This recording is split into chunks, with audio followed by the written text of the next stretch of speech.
ಕನ್ನಡದ ಅತಿದೊಡ್ಡ reality show Bigg boss ಸ್ಪರ್ಧಿ ನಟ ಗಿಲ್ಲಿಗೆ ಎದುರಾಗಿದೆ ಸಂಕಷ್ಟ. ಪ್ರತಿಸ್ಪರ್ಧಿ ರಿಷಾ ಬಟ್ಟೆಯನ್ನ ವಾಶ್ರೂಮ್ ಅಲ್ಲಿ ಇಟ್ಟಿದಂತ ಆರೋಪ ಗಿಲ್ಲಿ ಮೇಲಿದೆ. ಮಹಿಳಾ ಆಯೋಗದಲ್ಲಿನ ದೂರನ್ನ ಈಗ ಪೊಲೀಸ್ ಆಯುಕ್ತರಿಗೆ ವರ್ಗಾವಣೆ ಮಾಡಲಾಗಿದೆ. ಮಹಿಳಾ ಸ್ಪರ್ಧಿ ಬಟ್ಟೆಯನ್ನ ವಾಶ್ರೂಮ್ ನಲ್ಲಿ ಹಾಕಿದ್ದಕ್ಕೆ ದೂರನ್ನ ನೀಡಲಾಗಿದೆ. ಕುಶಾಲ ಅನ್ನೋರು ನಟ ಗಿಲ್ಲಿ ವಿರುದ್ಧ ದೂರು ದಾಖಲಿಸಿದ್ರು. ಈ ಬಗ್ಗೆ ಮಹಿಳಾ ಆಯೋಗ ಸಿಸಿಟಿವಿ ದೃಶ್ಯ ಪರಿಶೀಲನೆ ನಡೆಸಿತ್ತು. ನಾರಿಯರ ಬಗ್ಗೆ ಅವಮಾನಕರ ರೀತಿ ಗಿಲ್ಲಿ ವರ್ತಿಸ್ತಾ ಇದ್ದಾರೆ ಅನ್ನೋ ಆರೋಪ ಇದೆ. ಈ ಪ್ರಕರಣ ಪೊಲೀಸ್ ನಗರ ಕಮಿಷನರ್ಗೆ ಹಾಗೂ ರಾಮನಗರ ಪೊಲೀಸರಿಗೆ ವರ್ಗಾವಣೆ ಆಗಿದೆ. ಪರಿಶೀಲಿಸಿ ಕ್ರಮ ಕೈಗೊಂಡ ಬಗ್ಗೆ ಶೀಘ್ರದಲ್ಲಿ ಆಯೋಗಕ್ಕೆ ವರದಿ ನೀಡಬೇಕು ಅಂತ ಮಹಿಳಾ ಆಯೋಗ ಪತ್ರವನ್ನ ಬರೆದಿದೆ. ಬಜೆಟ್ ಕೊಡಲ್ವಾ?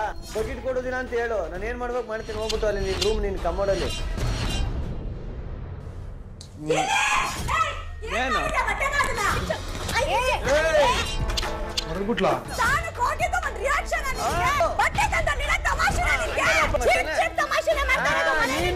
ಅವನ್ ಮಾಡ್ತಾನೆ ಅಂತ ನೀನು ಮಾಡ್ಬೇಡ. ಬಾರಿಷ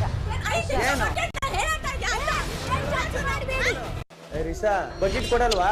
ಬಜೆಟ್ ಕೊಡೋದಿನ ಅಂತ ಹೇಳು, ನಾನು ಏನ್ ಮಾಡ್ಬೇಕು ಮಾಡ್ತೀನಿ. ಹೋಗ್ಬಿಟ್ಟು ಅಲ್ಲಿ ನಿನ್ ರೂಮ್ ನಿನ್ ಕಮೋಡಲ್ಲಿ